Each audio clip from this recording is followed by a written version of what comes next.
Selamat datang di teras kita Hotel Makassar, Minutes by Davam. Kami bahagia Anda semua dalam keadaan sehat. Perkenalkan, nama saya Andi Rastafani sebagai Guest Service Agent. Untuk memastikan keamanan dan kesehatan Anda, kami akan memaparkan standar prosedur hotel terbaru di New Normal Era. Saat Anda memasuki area hotel, Anda harus menggunakan masker dan mencuci tangan terlebih dahulu dengan sabun dan air mengalir di tempat yang telah kami sediakan, serta melakukan pengukuran suhu tubuh. Di dalam area hotel, kami telah memberikan penandaan garis batas antrian untuk menjaga jarak aman dengan tamu yang lain atau physical distancing saat melakukan proses check-in. Pemirsa, pandemi COVID-19 telah meluluhlantahkan ekonomi dalam beberapa bulan terakhir. Bahkan hampir 2 tahun kita mengalami turbulensi ekonomi. Nah, salah satu sektor yang paling terdampak adalah event organizer dan sektor perhotelan. Berdasarkan catatan dari pemerintah dan asosiasi bahwa pendapatan dari asosiasi event organizer itu pada 2019 itu mencapai 400 miliar di Sulawesi Selatan. Kemudian pada 2020 ditarget 500 sampai 700 miliar pendapatan dari sektor event, yaitu MICE. Kemudian target itu tidak tercapai karena ternyata pandemi telah datang berjilid-jilid, akibatnya membuat ekonomi kita hancur. Nah, di tengah-tengah kita sudah ada beberapa narasumber di sektor pelaku usaha event organizer, kemudian dari PHRI Sulsel, dan dari Pemkot Makassar, Bapak Iqbal. Iya, pemirsa, kita pembicara sudah melakukan vaksinasi lengkap dan kita telah menerapkan protokol kesehatan. Jadi kita buka masker. Ya.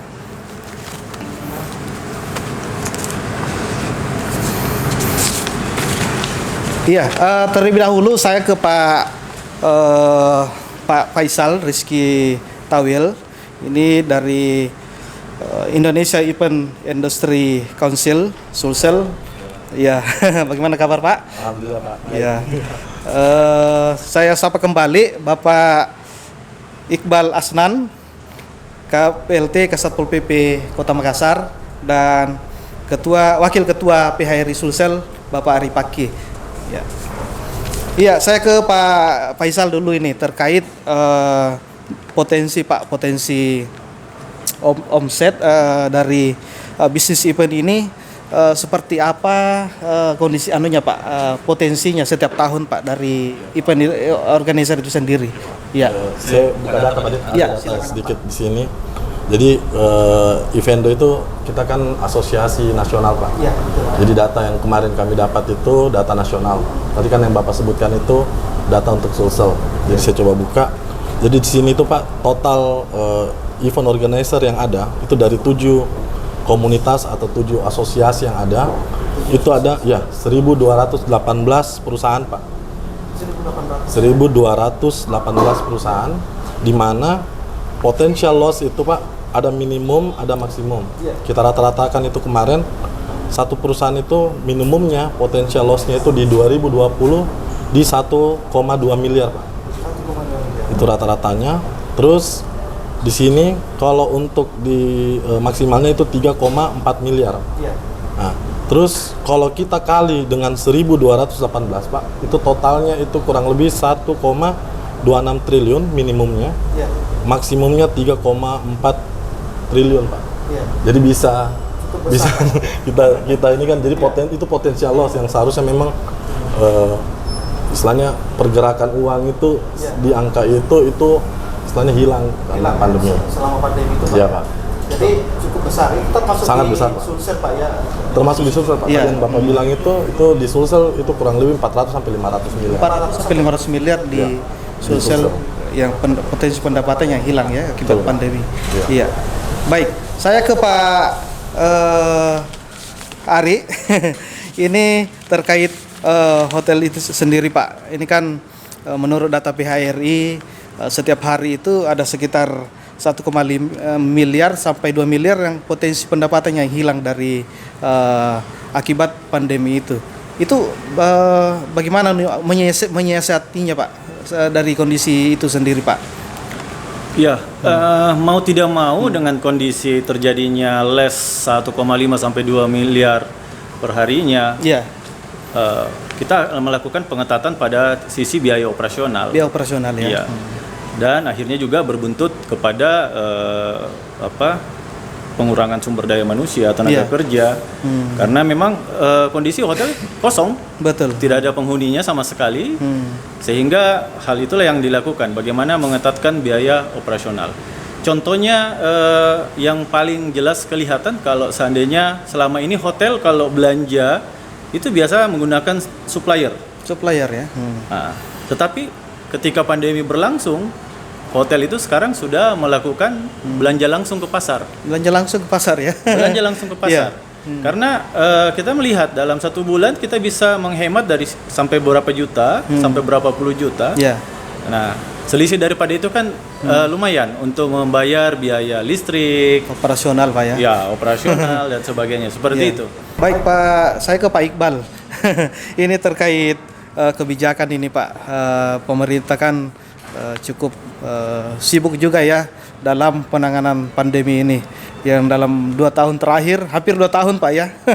Iya, kemudian ini seperti apa strategi pemerintah Pak ini agar keduanya bisa jalan berbarengan Pak. Pandemi tetap ditangani, tetapi sektor usaha juga tetap bisa bergerak sedikit demi sedikit. Pandemi jalan, perekonomian juga jalan. Ya seperti itu. Jadi dari awal memang karena selain bukan hanya aturan, aturan ini kan dibuat oleh pemerintah untuk mengatasi kondisi. Jadi lebih ke kita melakukan penyesuaian terhadap kondisi yang ada. Aturan-aturan ada, oke. Kami juga kemudian melakukan pengawasan yang berkesesuaian juga dengan kondisi. Jadi dari awal memang sering kami coba lakukan diskusi. Jadi bukan hanya sekedar pengawasan, kemudian ada yang melanggar, kemudian kita tindaki, bukan hanya itu. Kita lakukan juga diskusi. Saya datang ke Pak Ari. Bukan hanya beliau yang datang ke saya juga datang ke beliau. Kita diskusi gimana ini, karena kita tidak boleh juga berpikir tentang bagaimana ini bisa dilonggarkan, tapi bagaimana mendorong inovasi-inovasi yang bisa dilakukan oleh pemilik hotel atau mungkin saya teman-teman pengguna di jasa ini event untuk bisa lebih meningkatkan kreativitasnya. Misalnya kan ada pembatasan di malam hari, itu bagaimana bisa dilakukan di siang hari dengan mungkin segmen ininya yang berbeda. Ya, jadi kita tidak diskusi di bagaimana melonggarkan mereka atau mendispensasi teman-teman. Jadi saya sering diskusi sama saudara saya, gimana sih caranya gitu. Tapi memang agak sulit dengan kondisi Makassar yang tempo hari di zona merah. Makanya kita dorong bagaimana pengawasan protokol kesehatan dengan lebih ketat. Kita dorong kondisi partisipasi masyarakat untuk melakukan vaksin dan lain sebagainya. Akhirnya kita kerjasama juga, kita dibantu teman-teman di perhotelan bagaimana karyawannya semua bisa cepat vaksin. Kita capai angka-angka tertentu yang menjadi indikator kita keluar dari zona hitam. Kita sudah di zona kuning, bukan lagi orange. Dari level 4 langsung melompat ke level 2. Saya rasa itu bukan capaian dari pemerintah Kota Makassar saja, tapi ada partisipasi. ada partisipasi aktif dan keinginannya memang teman-teman masyarakat juga untuk bisa cepat keluar dari situ. Tatkala kita berada di level 2, disitulah ada aturan yang memang bukan pelonggaran. Itu adalah hadiah dari keterlibatan kita semua. Sehingga usaha hiburannya sudah boleh juga, tapi ada pembatasan ininya, pembatasan waktunya. Tapi boleh, sudah boleh. Yang sebelumnya tidak boleh. Gitu. Jadi kita diskusinya sampai hari itu biasa teman-teman, Pak Giat juga biasa. Bukan bagaimana caranya Pak saya dapat dispensasi supaya saya bisa melakukan ini, tidak. Tapi bagaimana kita bisa lakukan ini? Berarti kita harus berada di level 2, berada di level 1. Begitu. Gimana caranya? Kita sama-sama kerjasama untuk itu sehingga aturannya membolehkan, melonggarkan di situ. Itu tujuannya kita sebenarnya. Jadi itu materi-materi diskusinya kita selama ini. Oke, Pak Iqbal, kita rehat sejenak. Seluruh karyawan kami selalu dilengkapi menggunakan alat pelindung diri yaitu hand glove, masker, dan face shield untuk keamanan dan kenyamanan Anda. Anda diminta menggunakan hand sanitizer terlebih dahulu untuk menjaga supaya tetap bersih dan steril. Kami juga menyediakan pulpen khusus yang sudah dibersihkan menggunakan cairan disinfektan bagi tamu yang akan mengisi form registrasi dan menyediakan tempat khusus untuk pulpen yang sudah digunakan oleh tamu untuk dibersihkan kembali. Kami juga selalu melakukan pembersihan secara berkala kartu akses kamar sebelum diberikan kepada tamu check-in. Anda akan menerima kartu akses dan juga masker kain non-medis secara gratis untuk keamanan Anda. Pemirsa, kita kembali lagi dalam program Ekonomi Talk. Kali ini kita akan masih membahas terkait kondisi usaha yang terpuruk di sektor pandemi. Namun saat ini mulai ada tanda-tanda pemulihan. Saya akan kembali ke Pak Iqbal terkait rencana pemerintah menerapkan PPKM level 3 menjelang libur panjang Natal dan Tahun Baru Pak, Nataru Pak. Seperti apa aturannya Pak? Apakah sektor apa saja yang dilakukan pembatasan-pembatasan Pak? Gini, untuk penerapan level 3 nanti, ini kan bukan berlaku di Kota Makassar saja. Ini berlaku nasional, kebijakan nasional. Karena pengalaman pemerintah adalah setiap momen itu terjadi lonjakan yang cukup. Itu yang kita coba antisipasi. Baik itu wilayah yang sebelumnya level 4, 3, 2, 1, sama-sama kita se-Indonesia terapkan level 3. Jadi kalau untuk Makassar ini kan masyarakat kota, pengusahanya juga sudah terbiasa. Sudah cukup lama kita di level itu. Iya, betul. Cukup lama kita di level itu, kemudian kita lompat dari level 4 kan ke level 2. Iya. Sebenarnya kita juga belum punya pengalaman di level 3 karena kita langsung ke 2. Kita tidak punya pengalaman sih, tapi kita di level 4 pernah. Sehingga saya yakin masyarakat kota ini termasuk teman-teman pengusaha bisa melakukan penyesuaian terhadap aturan-aturan yang akan diterapkan di level 3 nantinya. Yang kita antisipasi ini lonjakan. Karena kita punya pengalaman di momen-momen itu terjadi lonjakan di pas libur Natal sampai Tahun Baru ada lonjakan di situ. Nah, itu yang kita barangkali antisipasi, pertimbangan pemerintah, sehingga kemungkinan ya karena kita belum dapat instruksinya, tapi kemungkinannya bahwa tanggal 24 sampai libur Tahun Baru itu seluruh Indonesia itu menerapkan PPKM level 3. Jadi sepertinya pemberlakuan aturan PPKM level 3 yang diberlakukan, baik itu wilayah yang sudah level level 2, level 1 seperti kita kembali ke level 3. Kita sebenarnya tidak pernah kita level 3, tapi kita punya pengalaman berat di level 4. Nah, kita langsung ke level 2 itu menandakan partisipasi masyarakat cukup tinggi untuk bisa. Iya, saya ke Pak Faisal terkait ini kan era kebiasaan baru ini pasti ada strategi-strategi yang dilakukan oleh teman-teman dari event organizer untuk tetap tumbuh Pak. Seperti apa inovasi dan strateginya Pak? Ya, jadi tadi Pak saya bilang, jadi kalau kita berbicara event itu, jadi ya kemarin memang kita udah bahas sama teman-teman, jadi salah kalau dia ngomong event itu harus berkumpul, itu namakan event. Padahal turunan, tidak harus berkumpul sebenarnya. Jadi turunan event itu banyak. Jadi tadi sebenarnya banyak, kita bisa masuk ke tadi pengadaan Pak, pengadaan, brandingan, terus tadi ada pelatihan Pak, webinar ya. Itu semua memang sih kalau ya kemarin banyak teman-teman yang mengeluh bahwa memang beda sebelum pandemi sama pandemi dengan biaya yang tadinya misalkan biayanya ratusan juta, tapi ketika dijadiin kan online biayanya itu 10 kali lipat dibawanya.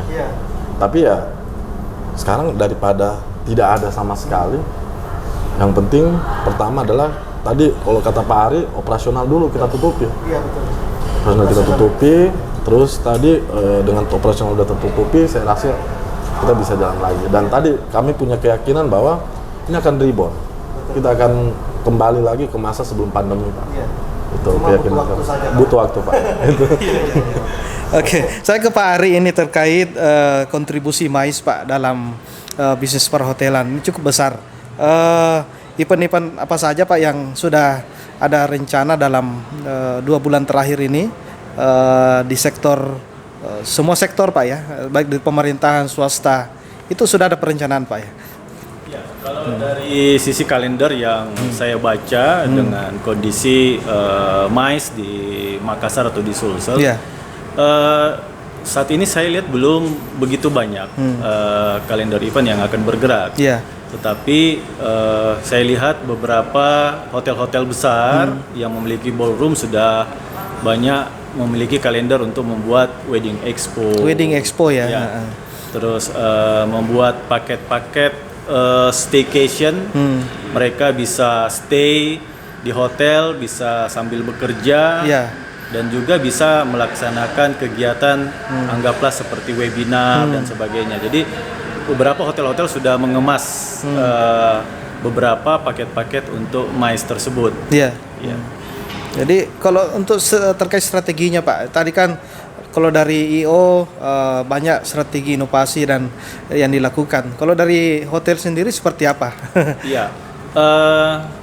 Kalau kita berbicara hotel dan restoran, saat ini kami masuk yang namanya digitalisasi ya. Jadi marketing digital ini yang kita bangkitkan. Kenapa? Karena kalau kita melihat sudah tidak saatnya lagi kita bekerja secara manual, melakukan promosi-promosi, membuat cetakan dari sisi kertas lalu kita bagi-bagikan.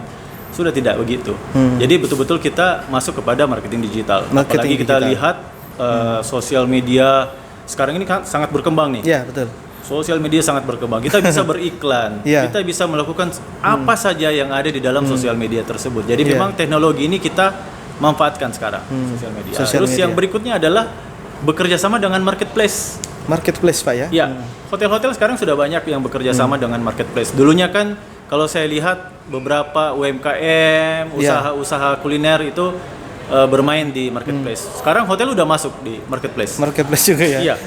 Iya, karena hotel sudah membuat paket-paket makanan. Jadi karena pergerakan manusia yang begitu susah untuk bergerak dari A ke B gitu. Akhirnya hotel-hotel membuat inovasi, membuat makanan beku, frozen food. Jadi orang-orang yang sudah terbiasa makan di hotel tersebut tidak usah takut kalau tidak bisa makan di restoran tersebut lagi. Tinggal telepon atau menggunakan marketplace, makanan beku diantarkan ke rumahnya. Artinya selain dari kegiatan di event, tentu dari sektor makanan juga cukup besar ya untuk kontribusi untuk menopang pendapatan hotel Pak ya. Betul sekali. Betul sekali. Baik, kita rehat sejenak. Seluruh area hotel selalu disediakan hand sanitizer dan dibersihkan menggunakan cairan disinfektan secara berkala. Mulai dari lift, koridor, kamar, ruang meeting, restoran, kafe, kitchen, dan seluruh publik area hotel untuk mencegah adanya bakteri dan virus, serta menjaga seluruh area hotel tetap bersih dan steril.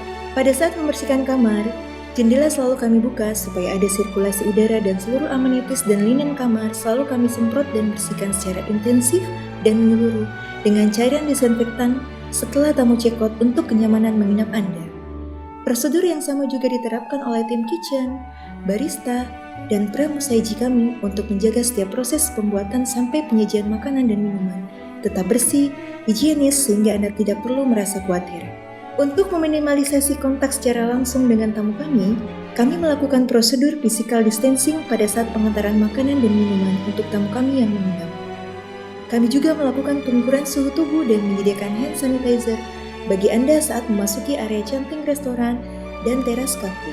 Seluruh karyawan teras kita Hotel Makassar, managed by Dahlan, yang masuk ke area hotel pun juga melalui prosedur yang sama, yaitu melalui pengecekan suhu tubuh dan menggunakan hand sanitizer. Iya, kita kembali ke Pak Ari. Ini terkait masih terkait PPKM level 3 ini, Pak. Ini kan menurut Pak Iqbal tadi seluruh Indonesia akan menerapkan itu di tanggal 24 sampai tanggal 1.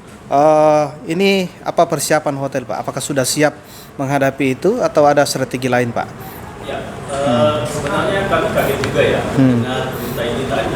Ya. Akan ada penerapan PPKM level 3 secara nasional. Tapi kita sambut baik dan sebagai masyarakat kita sambut baik karena tujuan pemerintah jelas. Ya, bahwasanya ingin menekan jangan sampai terjadi ledakan susulan, Pak, ya. Susulan di Indonesia, apalagi mungkin juga di Makassar ya. Yang jelas awal dari ini kita coba untuk membangun komunikasi kembali dengan pemerintah untuk melihat kira-kira apa batasan-batasan yang akan dilakukan kepada pelaku usaha pariwisata utamanya perhotelan. Nah, dari situ nanti kita mengacu dari situ untuk membuat paket-paket tertentu. Sebenarnya hotel-hotel saya lihat beberapa minggu lalu sudah launching Pak ya. Launching, dia punya program malam tahun baru ya. Sudah launching ya, sudah membuat paket-paket stay berapa malam gitu. Kalau dari segi pariwisata, Pak, seperti apa masukan dari PHRI agar kunjungan ke Sulsel itu dapat berkembang, Pak, terus tumbuh baik wisatawannya maupun dari kunjungan orang berkegiatan, Pak? Iya. Sudah jelas pertama adalah bagaimana pembangunan infrastruktur yang harus dipercepat dan diselesaikan dengan baik. Terus bagaimana pengembangan amenitas. Amenitas yang saya maksud itu adalah bagaimana membangun sebuah lingkungan destinasi wisata yang memang layak untuk dikunjungi gitu. Seperti tadi dikatakan Pak Iqbal bahwasanya kita harus betul-betul dorong vaksinasi. Vaksinasi ya. Iya. Kalau vaksinasi ini sudah selesai, artinya rasa aman dan rasa nyaman untuk orang bepergian ini akan timbul gitu. Karena sudah percaya diri bahwa sudah vaksinasi. Dan semua destinasi wisata, hotel juga siap menerima orang yang setelah divaksinasi. Sudah vaksin ya. Ya, jadi kita juga melayani tamu-tamu yang datang juga merasa aman dan nyaman. Seperti itu. Jadi itu tadi, Pak, bahwasanya pembangunan infrastruktur yang harus dipercepat, lalu pengembangan amenitas terus, vaksinasi dan promosi pariwisata yang terpenting. Iya, baik, saya ke Pak Faisal terkait ini menghadapi Nataru ini, Pak. Ini apakah ada persiapan, Pak, kalau dilarang berkegiatan secara membuat kerumunan, seperti apa yang akan dilakukan, Pak, itu dari IO? Ya, kalau kami, Pak, tadi jadi memang pada prinsipnya kami akan mengikuti aturan yang berlaku, Pak. Itu akan kami support karena tadi saya juga satu sisi saya profesi di kesehatan, Pak. Jadi kita paham betul seperti apa kondisi yang ada. Nah, tapi kalau prinsip kami sih, Pak, mendingan kita di keep seminggu, tapi dari seminggu ini, Pak, dari hasil itu kita bisa ini seterusnya. Walaupun memang di seminggu ini memang sangat potensi besar, Pak. Daripada seminggu ini terbuka, kedepannya malah 1 tahun kita nggak ini kan. Mungkin itu, Pak. Jadi kalau dari kami sih, ya kami ngikut aja, Pak, aturannya, karena memang itu mungkin sudah dipikirkan dengan matang, Pak. Betul. Sudah ada target-target yang sudah dicapai, Pak, ya? Iya, Pak. Tapi nanti mungkin next mau diskusi sama Pak Ari, Pak. Jadi biar orang tetap di hotel Pak, walaupun memang tidak berkerumun. Nah, nanti kita carikan solusinya Pak. Gimana Pak ya? Tadinya dengan Pak Ari nih. Iya, gitu, Pak. Iya. Nah, nanti kita buatkan masing-masing acara virtual di kamarnya masing-masing. Kamarnya Pak, ya. masing-masing. Jadi tidak berkumpul Pak. Jadi mereka tetap merasa bahwa oh saya lagi malam tahun baru walaupun di kamar. Gitu loh. Mungkin seperti itu Pak. Nanti kami bantu Pak. Siap. Iya. Saya ke Pak Iqbal lagi nih. Iya. Ini Pak Iqbal ini akan sibuk ini kalau level 3 lagi. Iya. Ini dalam penegakan disiplinnya Pak. Ini pada masa pandemi. Ini tadi kan sudah jelaskan bahwa kesadaran pelaku usaha sudah cukup bagus. Apakah setelah level 3 nanti ini tetap masih sibuk seperti dulu Pak? Apa melakukan sidak dan lain-lain gitu? Saya sedikit. Iya. Kalau terkait partisipasi masyarakat di Kota Makassar itu bukan bagus, sangat bagus. Sangat bagus. Iya. Jadi sangat bagus menurut saya, sehingga penerapan level 3 ini kita tidak berada di level 3 sebenarnya. Kita berada di level 2. Bahkan menurut saya kita sudah di level 1. Level 1 tapi hanya aturan yang di level 3. Ya. Ini upaya antisipasi saja. Antisipasi saja, sehingga memang kita tidak punya pengalaman di level 3. Iya. Tapi kita punya pengalaman di level 4. Level 4 yang cukup. Dan saya yakin level 3 itu lebih menurut saya lebih longgar daripada level 4. Iya, betul. Kreativitas anak-anak Makassar itu tinggi. Tinggi ya. Sangat cerdas orang-orang di Makassar Iya, ini. betul. Mereka terbiasa menghadapi. Mereka tidak punya kebiasaan berkelit atau menghindar. Namanya orang Makassar. Dia hadapi dia hadapi ini masalah. Dia tidak pernah lari. Dia tidak pernah hindari masalah. Dia hadapi. Ya. Sebagai closing statement Pak Ari, apa yang diharapkan dari kebijakan-kebijakan ini agar bagaimana menghadapi dan kesiapan pengusaha dalam sektor usaha sendiri dalam menghadapi pandemi ini Pak? Ya. Harapan kami sih bahwasanya bagaimana pemerintah betul-betul getol dalam penanganan masalah pandemi ini. Ya. Dari pandemi bisa menjadi endemi sehingga usaha bisa berjalan dengan baik, seperti itu. Dan tentunya juga ya kami sangat berharap bahwasanya ya pemerintah ya bisa belanja lebih banyak lagi untuk di industri hotel dan restoran supaya bisa betul-betul pulih sektor perhotelan ini. Siap. Kalau dari Pak Rizky seperti apa Pak keinginan dari event organizer ini agar tetap bisa bangkit dan sama-sama bekerja sama dengan pemerintah Pak? Ya, jadi kalau dari kami Pak sama mungkin Pak dari perhotelan Pak. Jadi memang kami juga sekarang kemarin sudah kami terapkan beberapa Pak. Jadi di event pun Pak sekarang harus wajib sudah vaksin, harus ada hasil antigen. Jadi memang kami juga menerapkan itu Pak. Dan kami berharap bahwa pandemi ini juga bisa jadi endemik. Dan saya biasanya juga di closing statement itu saya selalu bilang Pak, karena saya merasa pemuda Pak. Jadi kalau kami itu bilangnya selalu kalau pemuda itu berperan Pak, bukan baperan. Nah, jadi tidak perlu baper-baper Pak. Jadi kalau dilarang ya sudah, kita coba lihat memang ini bagus gitu loh. Nah, untuk kita. Lebih seperti itu Pak.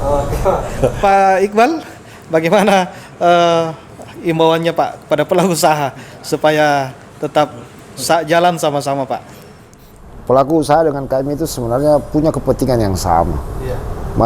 Mayoritas masyarakat Kota Makassar kan ini pengusahanya cerdas, masyarakatnya cerdas, sehingga pemerintah juga bergerak secara dengan cerdas juga, sama-sama kita cerdas. Kita bagaimana bukan mensiasati situasi. Kita hadapi di situasi dengan baik. Kita pernah berada di posisi atau di fase yang sulit. Kita sudah terbiasa.